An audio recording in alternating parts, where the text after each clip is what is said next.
Good afternoon, everyone, and welcome to this week's interactive newsletter. It's been a fabulous week this week, and for the last 2 days, we've been learning all about the European Championships and football, but also about France, as that was the country that we've chosen to learn about.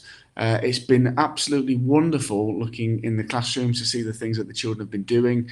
We're going to create a special display in the centre of school so that the children can have a look at some of the work that they've been doing, and they can remind them of those things over the next few weeks. That's been an absolutely wonderful week this week.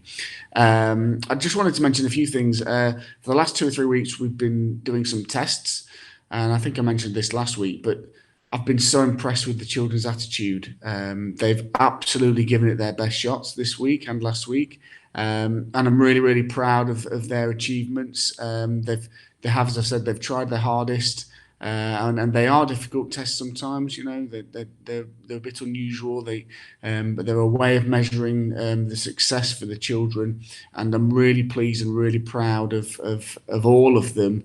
And I have told them that this morning in the Star of the Week assembly. So yeah, well done to the children.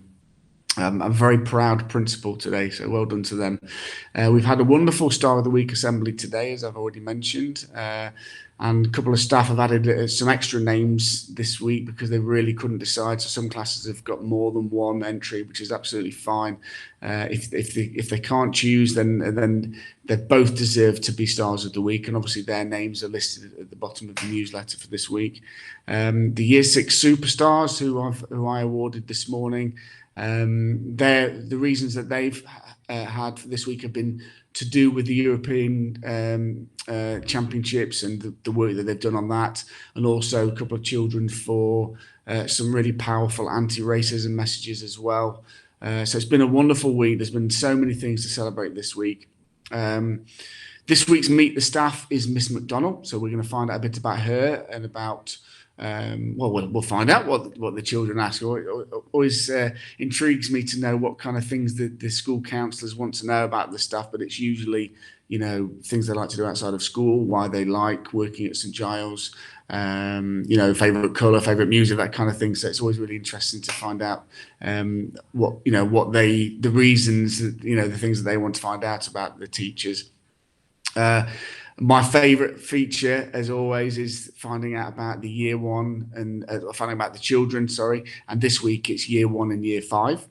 So we're going to find out what they've been up to this week, and there'll be some videos from the staff and from the children, which is really, really exciting. And the last thing I want to mention is about transition. As I did mention to you last week, the staff have been working really hard on preparing the children and making sure that they're ready for the next step, whether that's moving into the next year at St Giles or whether that's moving on to their respective secondary schools. Well, there's going to be a text coming out later on today telling you which class your children are going into. Obviously, it's going to be different for current year 6, but you'll be getting a text later. We feel that's the easiest way and the best way of communicating that information to you. And there will also be a letter from me coming out over the weekend, just a little bit of information about transition, etc. So if you have any questions about anything, please get in touch with us on Monday. Usual channels, either by calling the office or getting in touch through your class teacher on Dojo, or messaging us through privately on the Facebook app. There's so many different ways you can get in touch with us. You know, so it's important that we get this right. That's why we've spent a lot of time thinking about transition and making sure that come September that the children have no concerns, no worries, and they are ready to hit the ground running as soon as they come back. Okay, so that's all from me for today. Hope you have a wonderful day. Enjoy the weekend, and I'll see you all next week. Thanks ever so much. Bye.